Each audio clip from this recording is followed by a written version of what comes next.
قل أتحاجوننا في الله وهو ربنا وربكم ولنا أعمالنا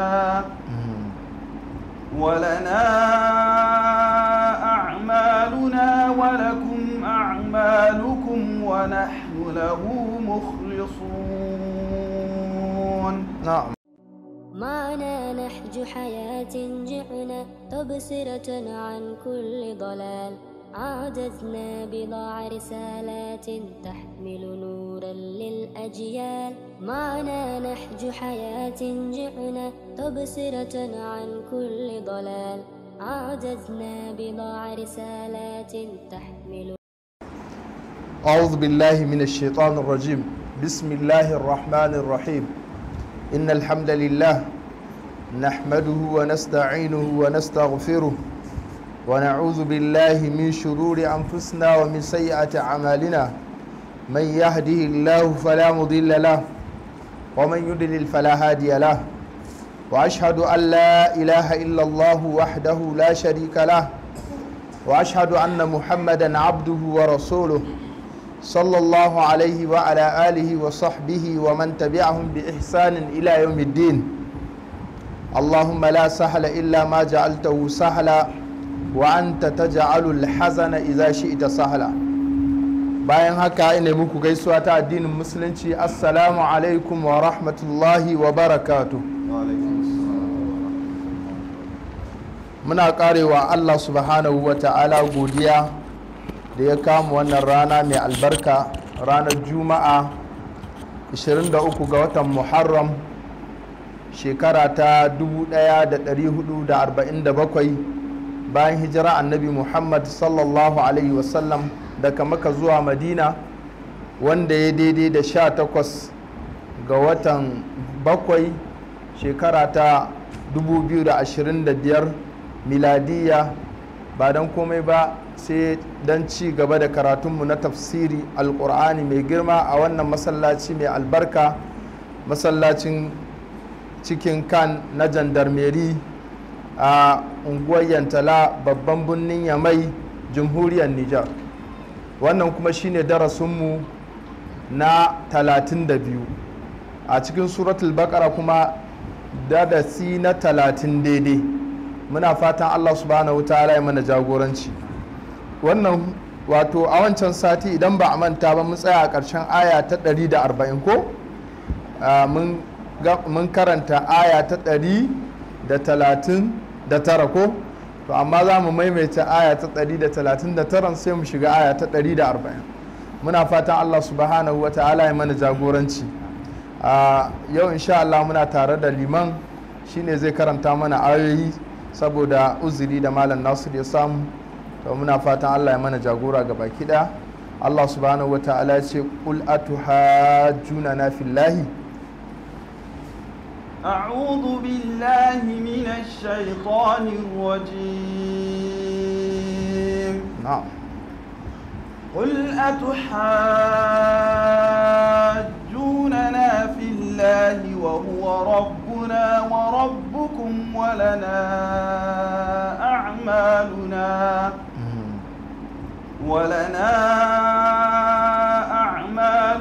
ولكم أعمالكم ونحن له مخلصون. نعم. أم تقولون إن إبراهيم وإسماعيل وإسحاق ويعقوب والأسباط كانوا هودا أو نصارى. نعم. قل أأنتم أعلم أم الله؟ ومن أظلم ممن كتب شهادة عنده من الله وما الله بغافل عما تعملون. نعم. تلك أمة قد خلت لها ما كسبت ولكم ما كسبتم ولا تسألون عما ما كانوا يعملون. ما شاء الله لا قوة إلا بالله. بارك الله فيك وفتح الله عليك. gashi liman, gashi soja, ga bindiga, ga limanci. Allah subhanahu wa ta'ala ya saka da alkhairi, ga kuma alkur'ani mai girma. Na ji daɗin ƙira'a sosai, Allah ya saka da alkhairi. Allah subhanahu wa ta'ala yake tuhumar wato Yahudawa dangane da manzo sallallahu alaihi wasallama da sahabbansa. Shi ne wato Allah subhanahu wa ta'ala yake ba mu labari kamar yadda muka yi bayani a wancan sati. Allah subhanahu wa ta'ala ya ce wa manzo sallallahu alaihi wasallama, ƙul ka ce a tuhajjuna na fillah, shin yanzu kun dinga jayayya da husuma da cece ku ce tsakanina da ku ko tsakaninmu da ku, wato dangane da sha'anin Allah.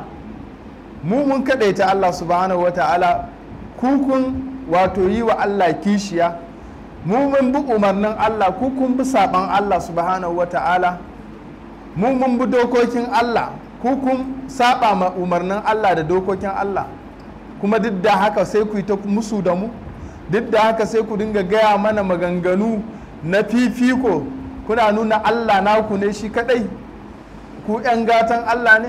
Shine a tuhajuna na fillahi, shin kun dinga jayayya da mu wato dangane da sha'anin Allah subhanahu wa ta'ala. Allah subhanahu wa ta'ala ce wato wa huwa rabbuna, manzo Allah sallallahu alaihi wasallam ya gaya musu haka, wa huwa rabbuna, alhalin ubangijin nan da kuke ta jayayya da mu a cikinsa, kuke nuna kun fi mu kusanci da shi, wa huwa rabbuna, ubangijinmu ne, wa rabbukum, kuma kuma ubangijinmu. Kenan mu ba mu ce Allah namu ne mu kaɗai musulmi ba da muka yadda da Allah muke karɓar umarni, amma ku da ba kwa karɓar umarnin Allah, ba kwa kaɗaita Allah, kuna so ku fifita Allah, wato ku nasabta shi da ku kadai, kuna nuna ku ne na Allah. A'a, mu da muka yi imani da Allah muke bin umarnin Allah, ba mu ce ku ba wato halittun Allah ba ne. Wa huwa rabbuna kuma wa rabbukum, kuma shine dai ubangijinku. Walana a'maluna, to ayyukanmu da muka aikata suna nan tare da mu, Allah zai mana sakamako idan an je ranar alkiyama. Walakum a'malukum, kuma abubuwan da kuka aikata na barna za a je gaban Allah subhanahu wata'ala zai muku hisabi a kansa. Kun gane ko? Kaga wannan duka tsaye da hujja ce ake musu, ko ba haka ba, ana nuna musu cewa fa ba a iya duniya za a rayu ba. Kun gane ko? Ku shirya, akwai rayuwa, ko ba haushe ce yake ai akwai gidan gaskiya, ko ba haka ba, kiyama yake nufi, gida na gaskiya wanda kenan ba in mutum ya shiga aljanna khalidina fiha ne, ko ba haka ba. Haka nan idan wuta ne, Allah ya tsare mu, kuma khalidina fiha ne, ko ba haka ba, idan bai yi imani da Allah ba kenan ya mutu kafiri, wanda zai shiga wuta ya fito ba zai zama to khalidina fiha ba, shine mai saban da bai kai shirka ba. To walana a'maluna wa lakum a'malukum wa nahnu lahu mukhlisun, kuma mu ga Allah kadai muke tsantsance ko muke tsarkake bautanmu. Kun gane ko? Ga Allah ne kadai muke keɓance bautanmu zuwa gare shi, ba ma yin bauta zuwa ga Allah kuma mu yi wa wani. A ƙarƙashin wannan ayar qul atuhajjuna na fillahi wa huwa rabbuna wa rabbukum, Imam Ibn Kathir Allah ya masa rahama ya nuna a cikin tafsirinsa cewa Allah subhanahu wata'ala yana shiryar da manzo sallallahu alaihi wasallama dangane da wato raddi da mai da magana zuwa ga mashirkai. Kun gane ko? Allah yana daman mun san cewa Allah subhanahu wata'ala shi ya tarbiyyatar da manzon Allah sallallahu alaihi wasallam. Idan annabi sallallahu alaihi wasallama zai yi abu kaza, wato Allah ya ga hakan ba haka za a yi ba, sai Allah ya ce ga yadda za ka yi, kakka yi kaza yi kaza. Kaga babu wanda ya kai wato annabi sallallahu alaihi wasallam samun daraja, tunda shi Allah ne yake cewa kai tsaye yi kaza bar kaza, ko ba haka ba. To wannan kaga sharaf ne yake nuna da girma da matsayi na manzan Allah sallallahu alaihi wasallama.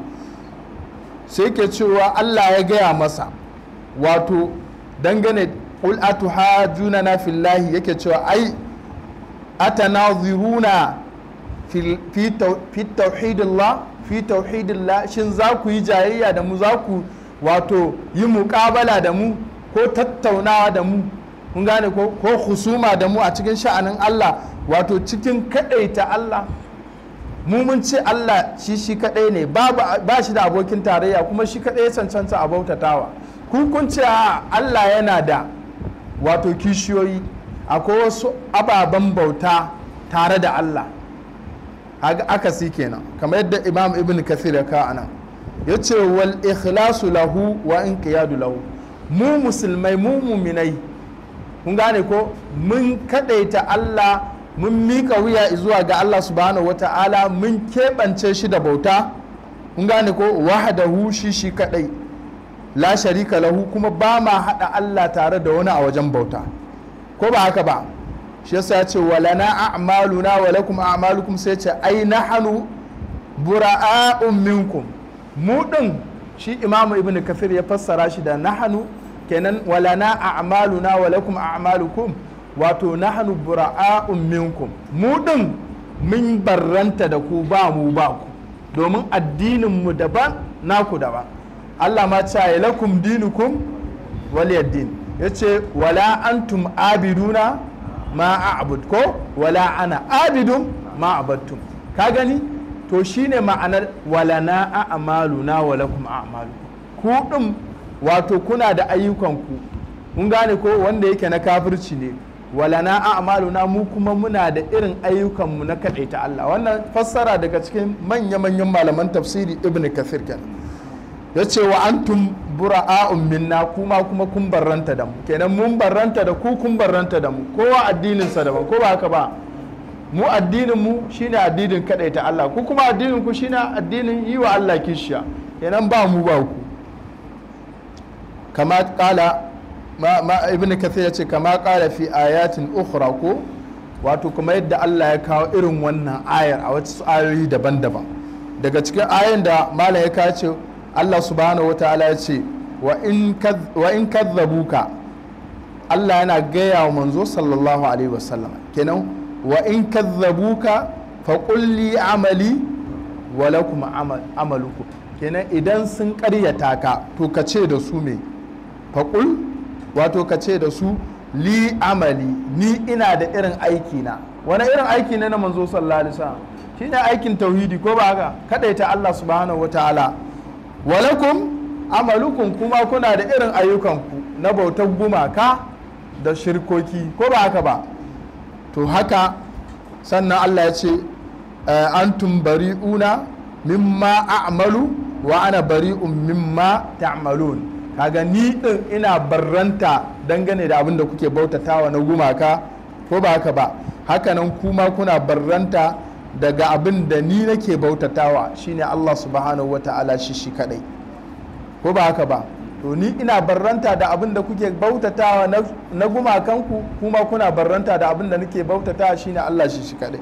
Kaga wannan aya tana cikin suratu Yunus, ko aya ta 41. Sannan Allah subhanahu wata'ala ya ƙara faɗa a cikin wata aya, fa in kamar wannan aya da muka karanta, sai mala ya kawo irinta, fa in hajuka, idan sun yi jayayya da kai, suwa kafirai kenan gaba ɗaya, duk nau'in kafirai gaba ɗaya, kakka cire ka ce yahudu ko nasara ko mushrikan laraba, dukkan su fa in hajuka, idan sun yi jayayya da kai, kun gane ko. Allah ya ce manzo faqul, ka ce da su aslamtu wajhiya lillahi, to ni na mika fuskata ko na mika wuyana zuwa ga Allah, shi kadai zan bautatawa. Ku je ku yi ta jayayya ku da kafircin ku, kun gane ko. Wa manittaba'an, hakanan duk waɗanda suka bi ni, al'umman manzo Allah gaba daya, muna fatan mu ma muna cikin insha Allah. Kenan duka mun yi me, ba mun mika wuya zuwa ga Allah, shine faqul aslamtu wajhiya faqul aslamtu wajhiya lillahi wa manittaba'an, kace na mika wuya na zuwa ga Allah, zan bautata masa shi kadai, da kuma wanda me ya bi ni, kenan duk al'umman manzan Allah da wanda ya bi manzan Allah. Sannan Allah ya ce wa qul lil ladhina utul kitaba, kun gani, shi yasa da na ce muku da Yahudawa da Kiristoci da mushrikan Laraba duk sun shiga, ga ayan nan ta fassara, ya ce wa qul lil ladhina utul kitaba, ka ce da waɗanda aka bai wa littafi, kaga Yahudu da Nasara sun shiga ko, wal ummiyina, da kuma waɗanda suke ummiyai. Su waye ummiyina? Su ne mushrikan Laraba, ko ba haka ba. haka Allah ya ba mu labari a cikin alkur'ani ko ba haka ba shi yasa ma ake cewa manzala nabiyul ummi, ana jingina shi da mutanen da ya zo ya sami irinsu. Shi a haƙƙin manzala sallallahu alaihi wasallama yabo ne da girmamawa, domin me kuma shi ke nuna mu'ujizarsa, baya rubutawa baya kalla ya karanta, amma kuma ya zo da abin da mai karatu da mai iya rubutawa ya kasa zuwa da shi. Kun gane ko? Haka ne, wannan shi ke nuna matsayi da daraja na manzo sallallahu alaihi wasallam. Huwallazi ba'atha fil ummiyina rasula minhum, kaji Allah haka yace daga cikin su, amma kuma an kalubalance shi gashi ya zo da Qur'ani. Kaga wannan yake nuna ƙarya suke da suka ce Qur'ani annabi ne ya rubuta shi, ko ba haka ba? Yana ƙaryata su. Sannan kuma annabi sallallahu alaihi wasallama wato kaga baya ma rubuta wallantana ka ce ya rubuta Qur'ani, ko ba haka ba? a annabi sallallahu alaihi wasallama Allah ya zuba masa ilimi da wato cikin zuciyarsa da kansa, in gane ko?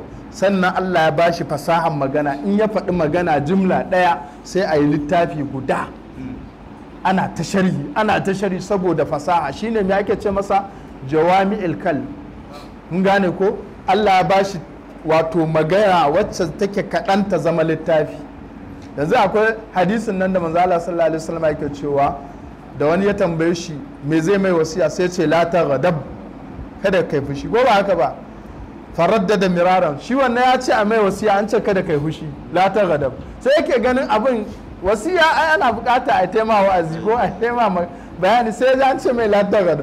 To kalmar la taghdab din nan in ka ce zaka sharhinta sai kai ta rubuta littafi tun daga safe har zuwa gobe baka gama, iya abin da kai ma ka iya harabuwa. To wannan Allah ya ba manzo Allah sallallahu alaihi wasallam. Akwai littafin da aka yi daga cikin littattafai na hadisai guda a dauka na manzo Allah a sharhi a littafi guda. Akwai daga cikin littafin da ake cewa sharhu hadithu Jibril, kun gane ko? Hadisin nan na mala'ika Jibril da ke cewa manzo Allah sallallahu alaihi wasallam akbirni anil islam, kun gane ko? Wannan an yi littafi guda a kansa. Kaga dai hadisin ma yana da tsayi wannan. To ko kalma ɗaya ce manzo Allah ya faɗa, saboda balagarta da fasaharta sai a yi littafi ba a ƙari, kun gane ko? To wanda Allah ya bashi wannan fasaha, to ya magana Allah kuma? Maganar manzan Allah ta zamto jawami'ul kalmi, to ya magana Allah kuma? Shi yasa za ka samu littafin tafsiri wani mujalladi kusan 100, kuma ba yana nuna wai dan an rubuta mujalladi irin wannan shine mujalladi, kun gane ko? Sai a yi guda 100 ba gama fassara Qur'ani ba, kuma wannan ba shi ma iya abin da Allah ya bashi. Akwai malamin da ya rubuta littafi mujalladi 12, ɗan ƙasar Tunis ne, ana ce masa Ibn Ashur. Mujalladi 12, kwali guda za ka same shi, karto guda. Kun san shekara nawa yana rubuta wannan littafi? Shekara 39. Yanzu a cikin shekarun rubuta littafi guda ɗaya na tafsiri, sunan littafin at-tahrir wa tanwir na Imam Ibn Ashur, yana ɗan ƙasar Tunis ne, Tunisia, garinku.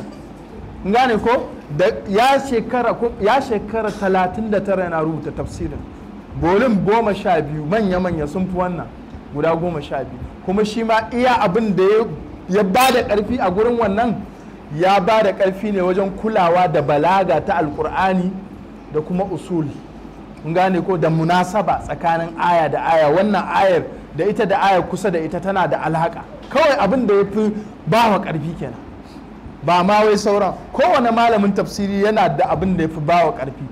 Ibn Kathir gashi wanda muke karanta yanzu, kun gan shi wannan guda 4 ne, gashi guda 4 ne, amma me ya fi ba da ƙarfi shi? Ba wani bayani mai yawa ba, ya fi ba da ƙarfin kawo ayoyi da suke da irin wannan lafazi na wannan aya. Kun ga yana ta kawo su a ciki ayoyin da muka karanta yanzu. Ba mun karanta liman ya karanta mana wala tuhajjuna na fa, to shi ma yana ta kawo ayoyin da suka zo da magana jayayya, to shi ya fi ba da ƙarfi a ayoyi masu kama da juna da kuma hadisan da suke fassara wannan ayar.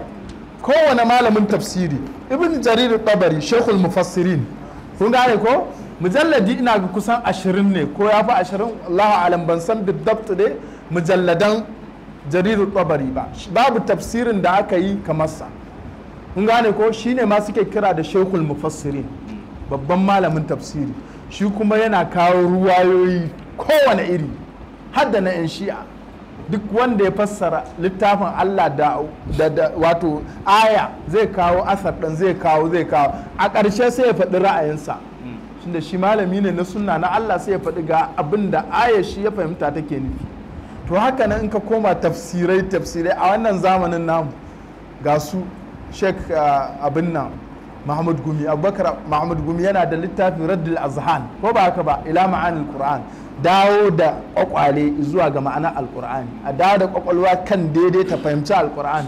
Yana da mujalladi guda, duk da na ga an samu daga cikin malamai na kungiyar izala wani malami da ake cewa profesa ne ma ko doktor ne, Ibrahim Jala Jalungo, ya yi masa aiki, ya yi mujalladi 4 ya maida shi 4.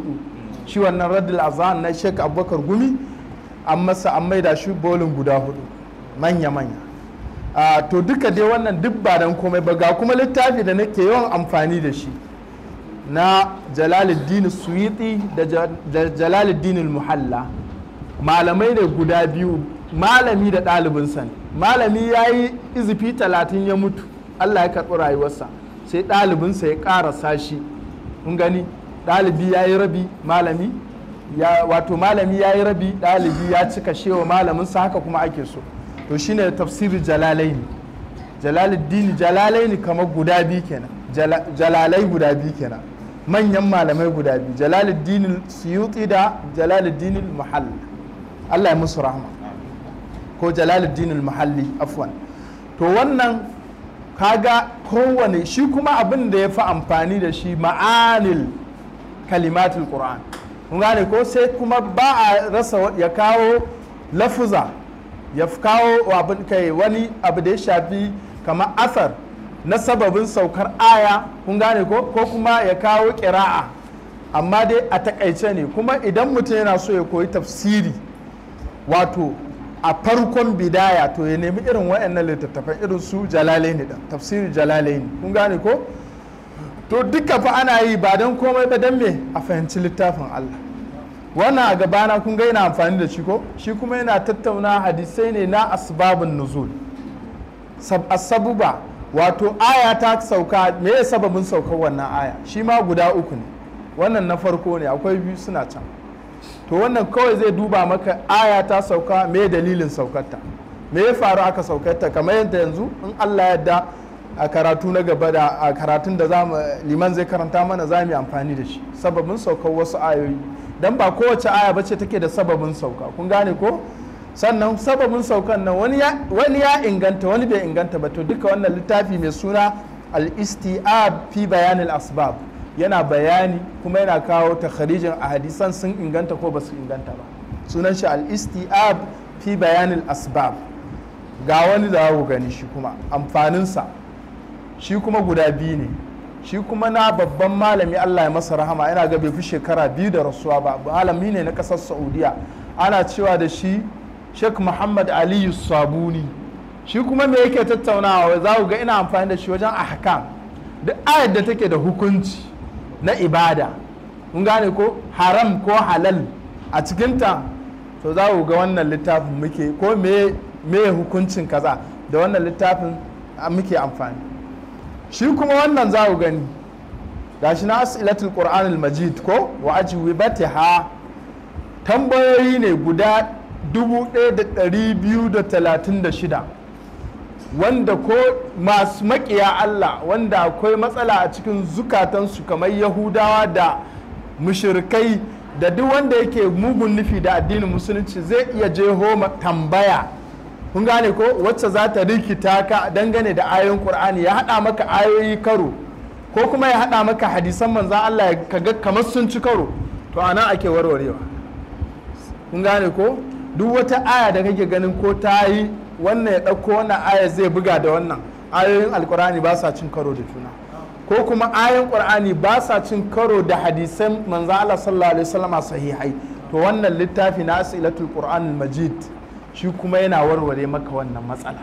Kun ga dukkan su muna buƙatar su ko ba mu buƙatar su, to kuma wannan duk fa a takaice ne, a takaice sosai ma, sai dai mu yi abin da za mu iya. Muna fatan Allah subhanahu wata'ala ya ƙara taimakon mu.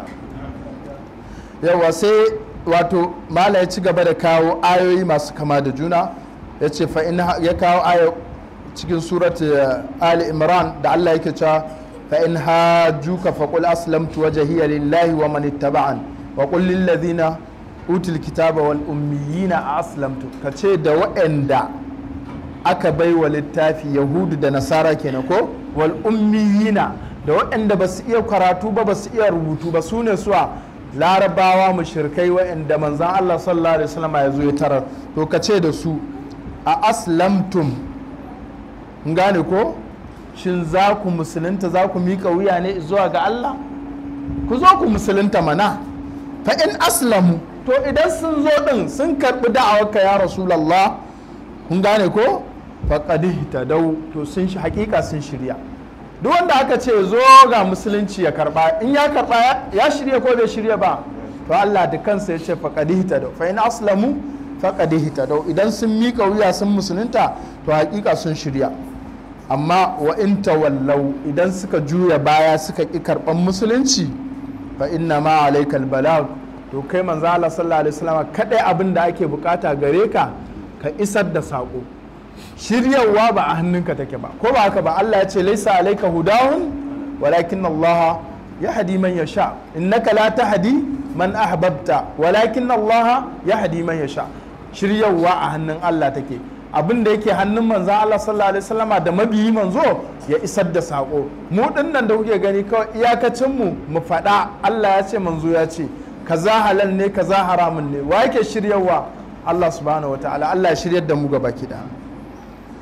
Sai Allah ya ce wallahu basirun bil ibad, Allah wato mai kiyaye ne wanda yake kallon bayansa ne, duk abin da suke aikatawa ya san da shi, kenan mutum ya shiga taitayinsa.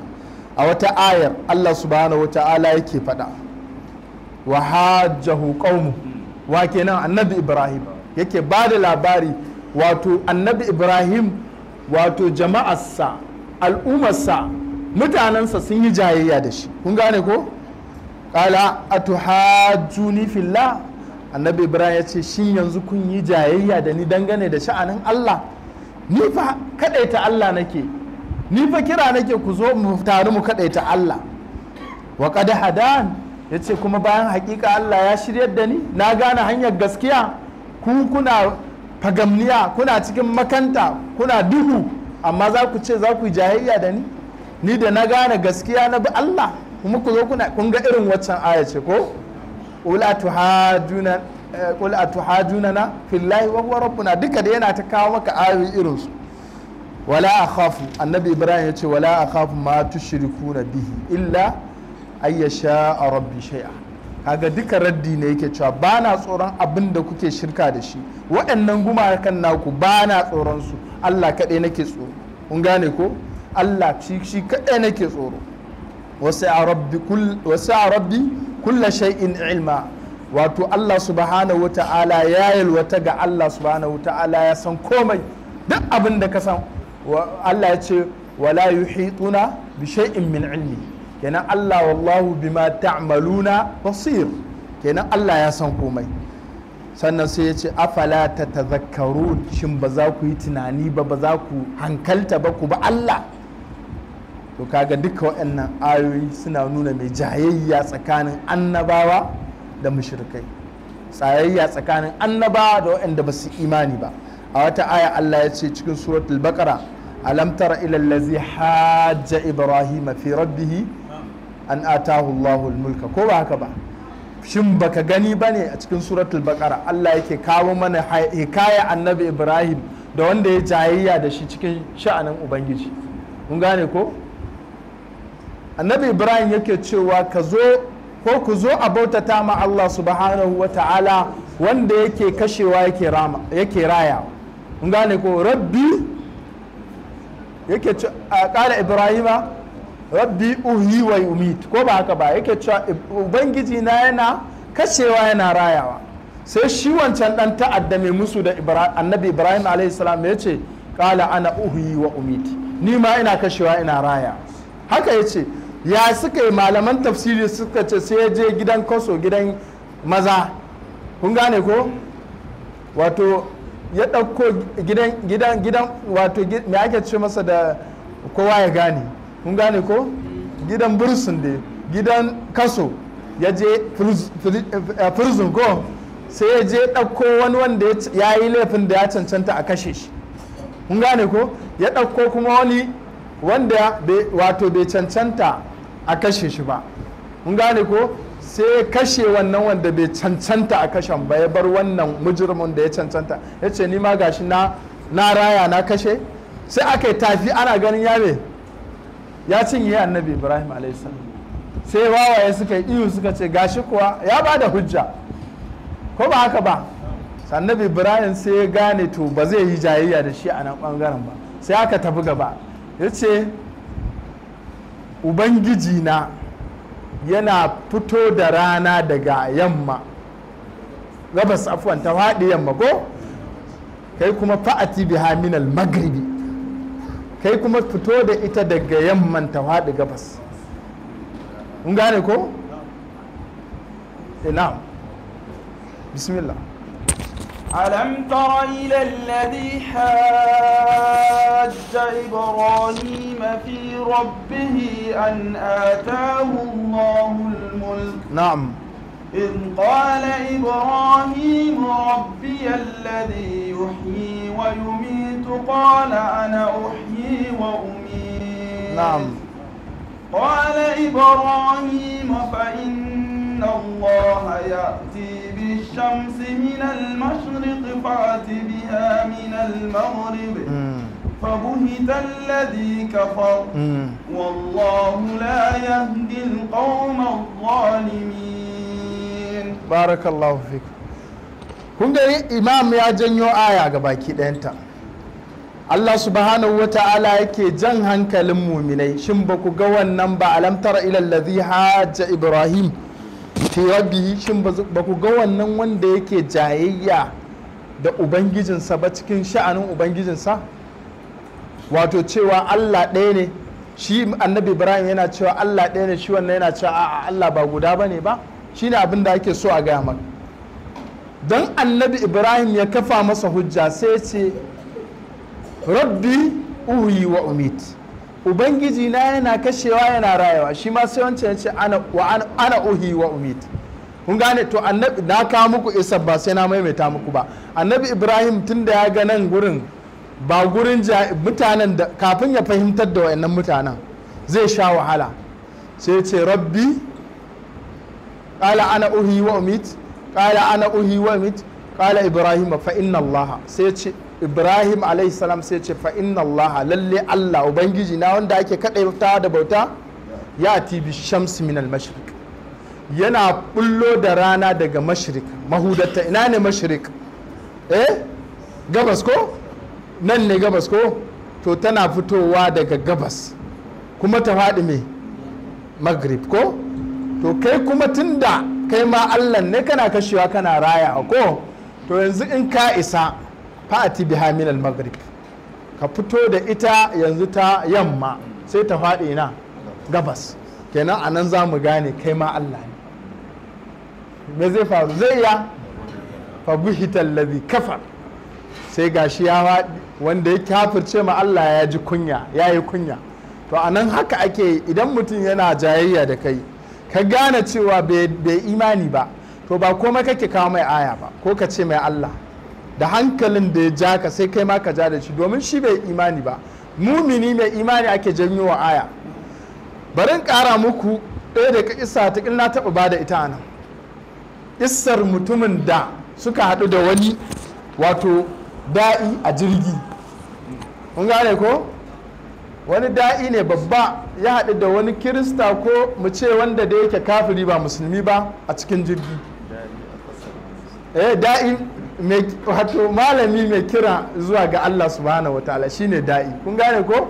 Yana sai shiga jirgi sai ya ga wannan wanda ba musulmi ba a cikin jirgi, to shi wannan sai ya fara takalar wannan malami mai wa'azi, sai ya takale sai ce ku abin mamaki ku musulman nan sai ku dinga haramta abubuwa amma an tashi sai a gan ku tsamo-tsamo a cikin wannan abu. Sai ya ce saboda mai ka faɗa haka, ya ce kun ce giya haramun ce, gane ko? giyan nan kuma kun ga da ɗan wani abu na tsaki na hatsi ake haɗa ta, dawa ce muke ɗan ɗiba daga cikinta ba komai daga cikinta ba, bal ma sai mun me sai an yi wato ɓirje ta an surfa ta, an cire dusa, an cire waye duka, sai mu ɗan ɗauki wani abu sai mu haɗa wani abu ɗan tsimi mu sha. Amma kun kuka tashi nike ta kuke yi, ku tuke tuwo ku cinye. Haga yanzu wannan ba akwai shubaha ba nan? Yanzu wannan daɗin kaga ba magana ya kawo aya da hadisi.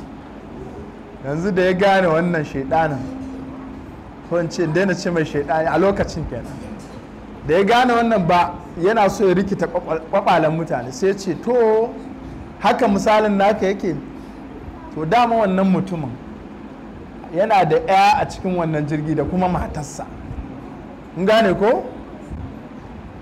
Dama ya ba shi hujja cewa wai ai ita dawar ga baki ɗayanta mai mu muke cinyewa ko, ita kuma burkutunsu da giyarsu da suke haɗawa ai ɗan wani abu ake ɗiba, amma ai duk abu ɗaya ne. Ya ce duk abu ɗaya ne ko? Ya ce duk abu ɗaya ne. Sai shi ma to yana cikin jirgin nan, akwai matarsa akwai yarsa a cikin jirgin nan. Sai ce to babu matsala, ya nuna masa matarsa. Sai ce wannan wace ce? Sai ce matata ce. Sai ya nuna masa yarsa. Sai ce wannan wace ce? Sai ce yata ce. Ya ce da wannan ai abu ɗaya ne ko? Ya ce masa eh. Ya ce to me yasa baka kwanciya da wannan? Ya nuna mai yarsa. Ya ce me yasa baka kwanciya da ita? Ce a ya za a yi haka, dan me zan kwanta da yata? Sai ce ai ba ka ce abu ɗaya bane ba. Tun da kwakwalwa ya kawo shi ma ya ce in dai ka yi wannan awon ka ce duka ai hatse dawa ce nikewa ake abu ɗaya ne, shi ma can abin da aka ɗebo daga cikin abu ɗaya ne, to yanzu kai ma ya kamata ka yi ka gunga kwanciya da wannan yatta haka. Da ya kama wannan hujjar ta ratsa shi ya mamaki, fa buhital ladhi kafar, ka gani ko irinta. To haka a wani lokacin in kana da'awa wanda ka san bai yi imani da ayoyi ba ko hadisai, kakka jawo mai sai ya zagi ayoyin, kun gane ko? Yi kokari da abin da ya auna maka ka auna masa, matukar ba saban Allah bane dan ya gane, kun gane ko? To kaga anan aka ce ba su rabu ba daga cikin jirgin shi wannan bawan Allah, sai da ya musuluntar da wannan mutum, ya gamsu da shi, ya gamsu da hujjojinsa. To irin waɗannan littattafan da kuke gani duk irin wannan abin suke yaƙa.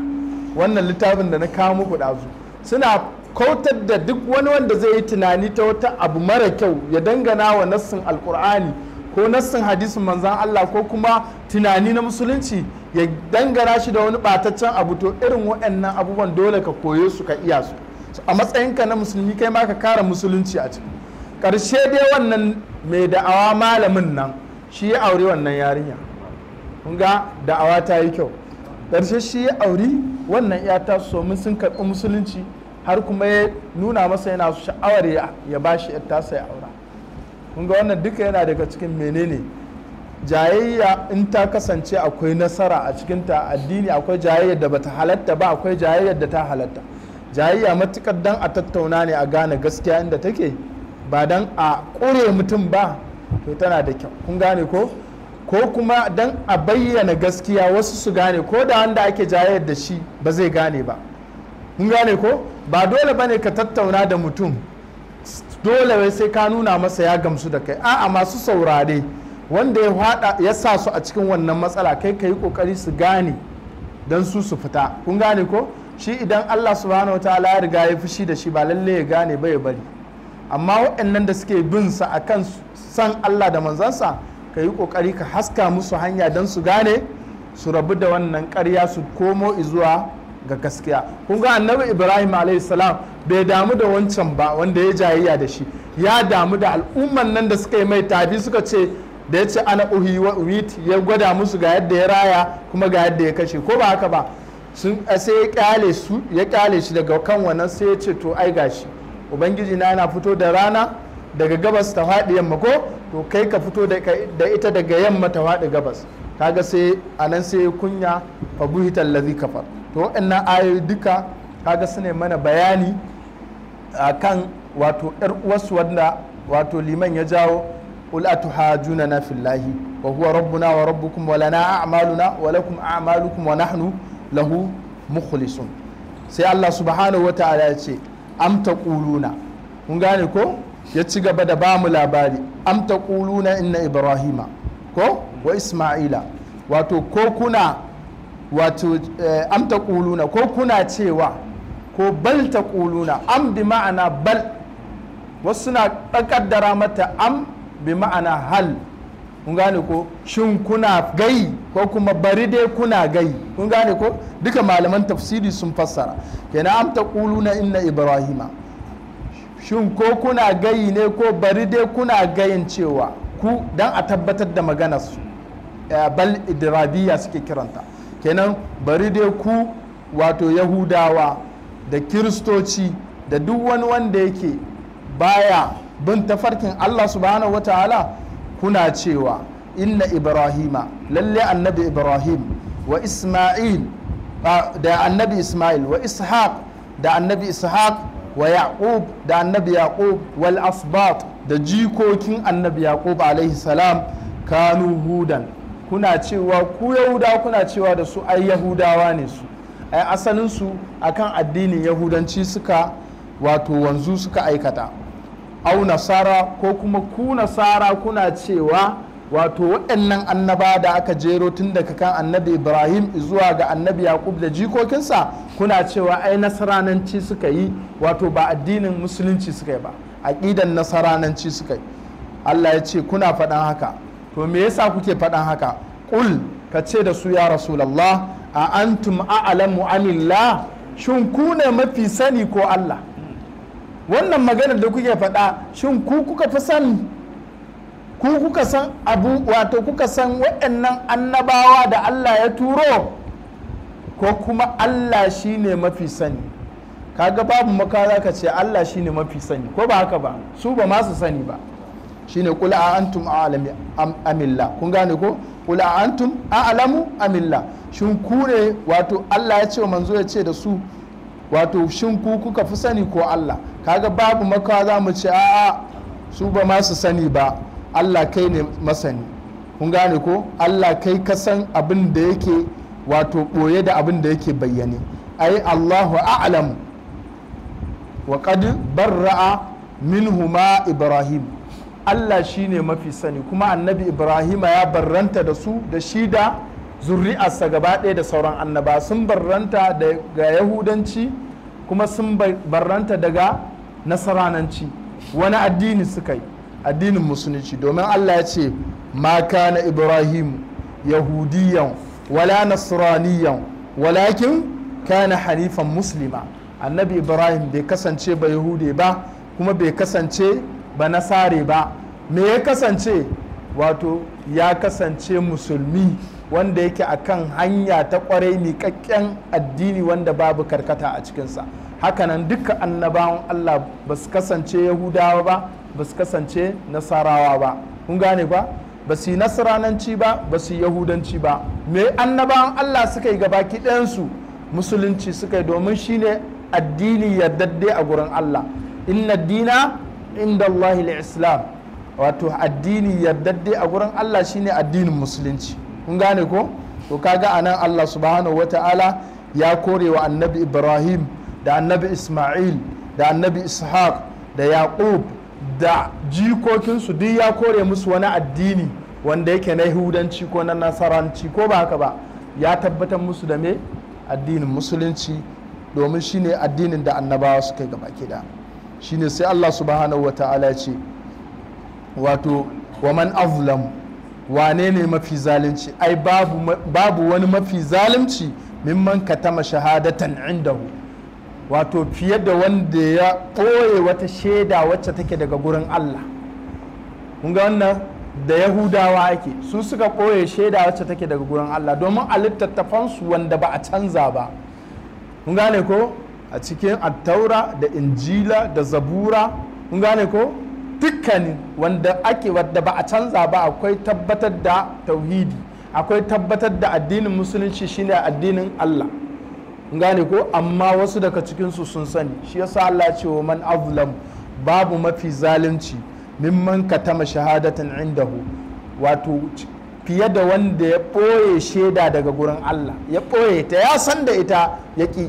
kun ga yana daga cikin dama aqida ta yahuda mai boye ilimi ko ba haka ba shi yasa Allah ya zarge su yace innal ladhina yaktumuna ma anzalna minal bayyinati wal huda min ba'di ma bayyanahu lin-nasi fil kitab ulaika yal'anuhumullah wa yal'anuhumul la'in lalle waɗanda suka kasance suna ɓoye wato ilimi kun gane ko wanda Allah ya ba su kun gane ko wanda Allah ya saukar da shi daga sama min albayyinati wal huda ko wanda akwai shari'a a cikin wannan ilimin na alqur'ani kenan ko da sunnan manzon Allah min ba'di ma bayyanahu linnas bayan mun bayyana shi zuwa ga mutane amma su sani suka gaya wa ƴan uwansu kenan bayan yahuda sun yi wannan da duk wanda zai biyo bayan yahuda kana da ilimi amma ba ka iya ka sanar da waɗanda ba su da shi musamman in ya zamto kai kaɗai ne malami a gurin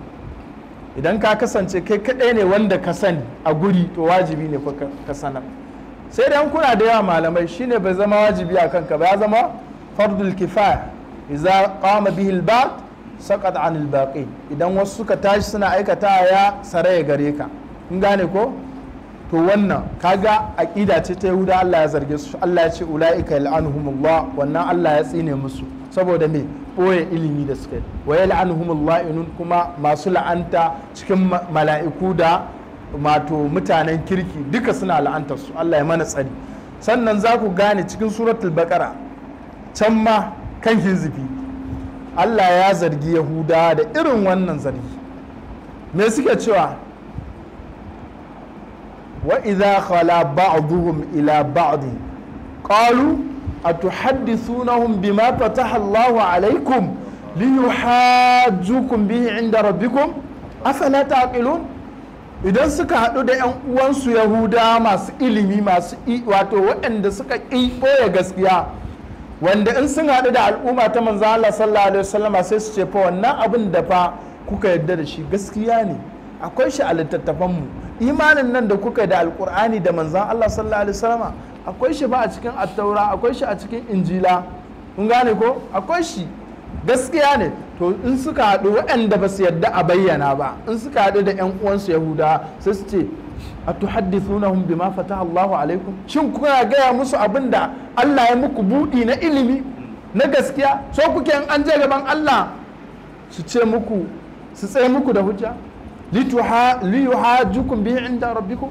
dan su tsayar da muku da hujja a gurin ubangijinku afala taqilun shin ba za ku hankalta ba ku bari ku daina faɗan gaskiya kaga suna hana ƴan uwansu ne su faɗi gaskiya to duk wannan aƙida ce ta Yahudawa duk wanda kuma ya siffantu da ita ya shiga cikin su sai dai mu ce Allah ya mana tsari to Allah subhanahu wataala ce babu wanda yake mafi zalunci a cikin nau'in mutanen da ke ɓoye gaskiya kun gane ko ai masu ɓoye gaskiya suna da yawa a cikin masu ɓoye gaskiya babu kamar wanda ya ɓoye gaskiya ta tauhidi kun gane ko babu kamar shi zalunci domin ai akwai daga cikin Allah yana magana akan abin da ya shafi bashi da ƙulla shi sai ce duk wanda ya ce wa man yaktumha fa innahu athimun qalbu ko ba haka ba duk wanda ya ɓoye wannan gaskiyar da hakika yayi mai laifi a zuciyarsa ko ba haka ba to ai kaga mai laifi ne shi ma to amma babu wanda ya kai mai laifin wanda ya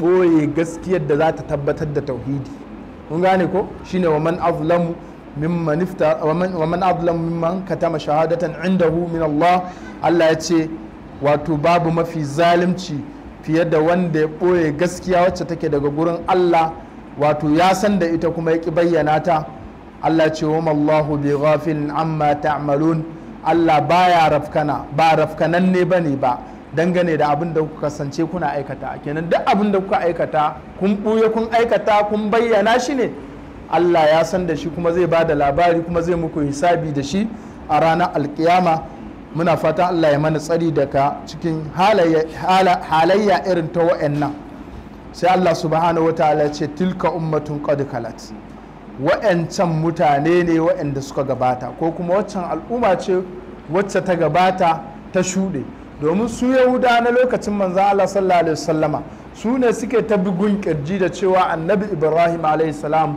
da al'ummar da aka aiko shi zuwa gare ta da sauran waɗannan annaba su annabi Ismail da Yaqub da annabi Ishaq da jikokinsu ai ba su suke ta ikirarin cewa yahudanci suka yi ba, suka ce an wato yahudanci suka aikata ko, to Allah ya ce duk ajema ina ruwanku da al'ummar da suka gabata, yanzu ana yi muku magana ne a karan kanku da annabin da kuka tadar ko, yanzu wa za ku bi? Annabi Muhammad sallallahu alaihi wasallam. Duk ku ajiye annabi Ibrahim wani addini ne, duk maganganun da kuke faɗa ku ajiye su, yanzu abin da ake bukata da ku ba annabi Muhammad sallallahu alaihi wasallam.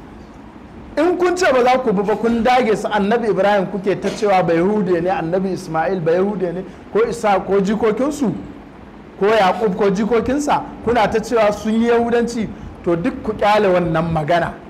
Tilka ummatun qad khalat, wannan al'umma da kuke ta bayani akan ta qad khalat, ta shuɗe ta gabata ko ba haka ba, ta riga ta tafi zuwa ga ubangijinta.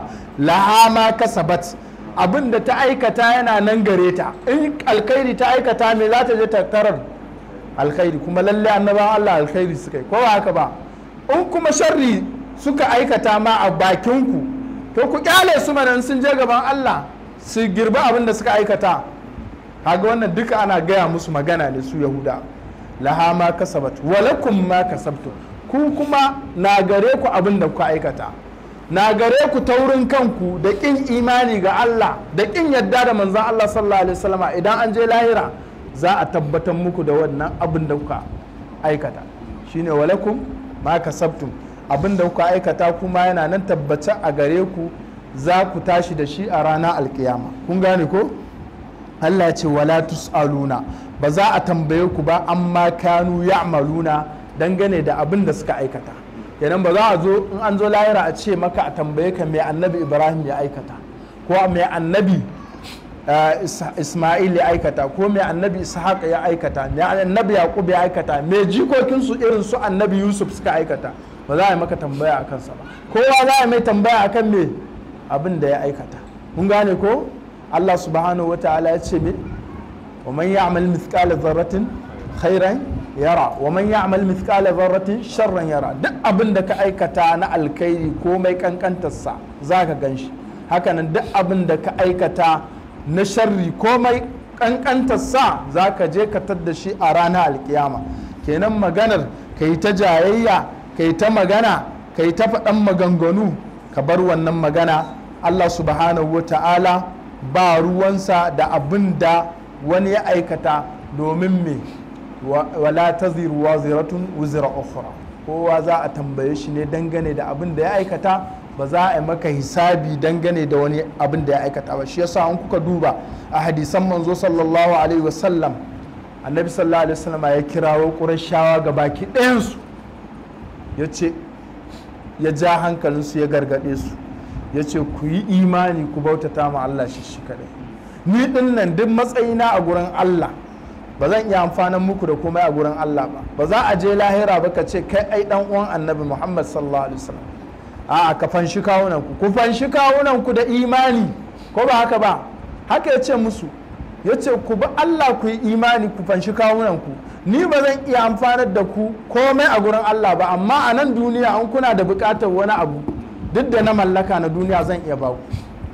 Ya kirawo su ɗaya bayan ɗaya, kuma bayan ya kirawo su umuman ya kirawo gwaggwansa Safiya, ya ce ya Safiya ta'ammata Rasulallah sallallahu alaihi wasallam, ya ke Safiya gwaggwan annabi Muhammad sallallahu alaihi wasallam, ya ce ke ma tambaye ni duk abin da kike so wanda na mallaka ina iya baki shi a duniya, amma ki fanshi kanki a gurin Allah, ni a gurin Allah ba zan iya amfanin miki da komai ba.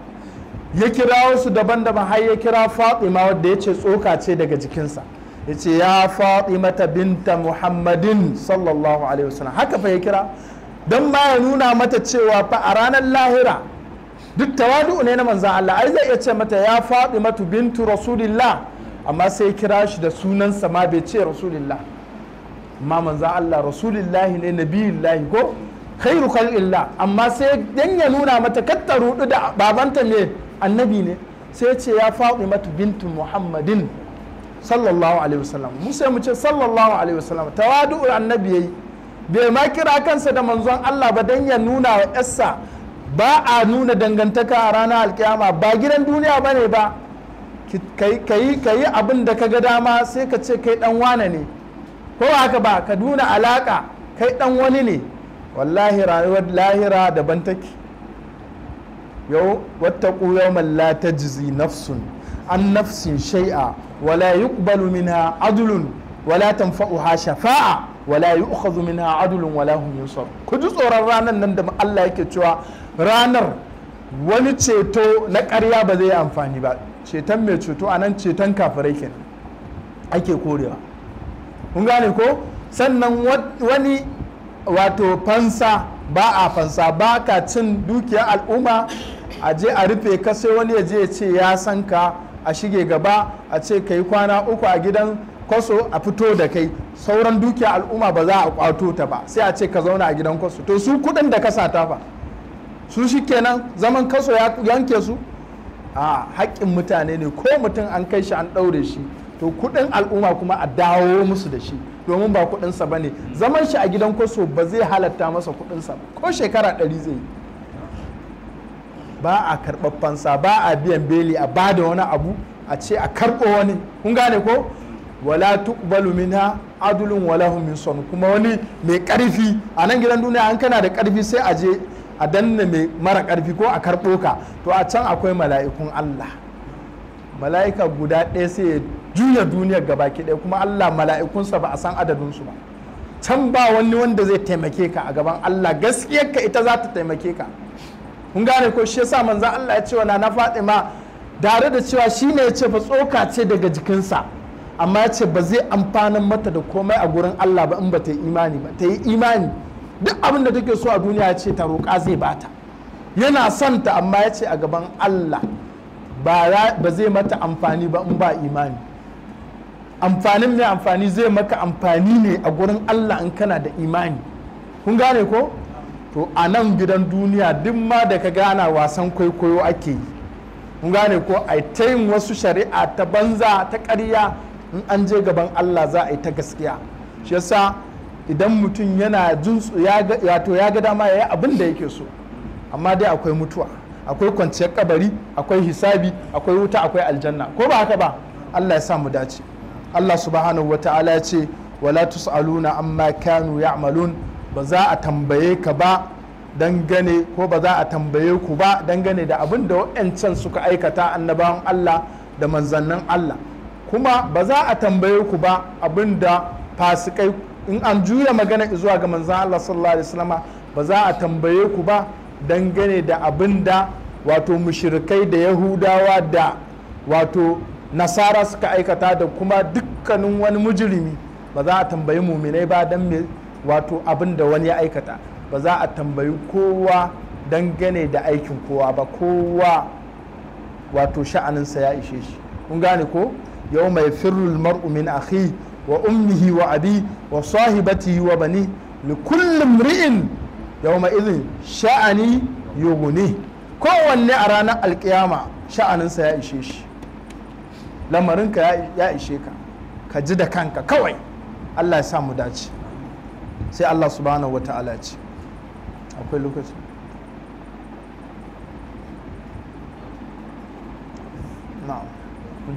na'am bismillah. سيقول السفهاء من الناس ما ولاهم عن قبلتهم التي كانوا عليها. نعم. قل لله المشرق والمغرب. قل لله المشرق. قل لله المشرق والمغرب. يهدي من يشاء إلى صراط مستقيم. نعم. وكذلك جعلناكم أمة وسطا لتكونوا شهداء على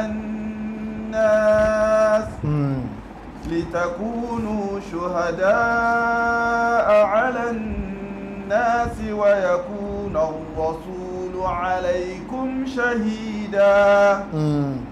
وما جعلنا القبلة التي كانت عليها وما جعلنا القبلة التي كنت عليها إلا لنعلم من يتبع الرسول ممن ينقلب على عقبيه نعم وإن كانت لكبيرة إلا على الذين هدى الله وما كان الله ليضيع إيمانكم إن الله بالناس لرؤوف رحيم. بارك الله فيك وأحسن الله إليك وصلى الله وسلم على نبينا محمد وعلى آله وصحبه أجمعين.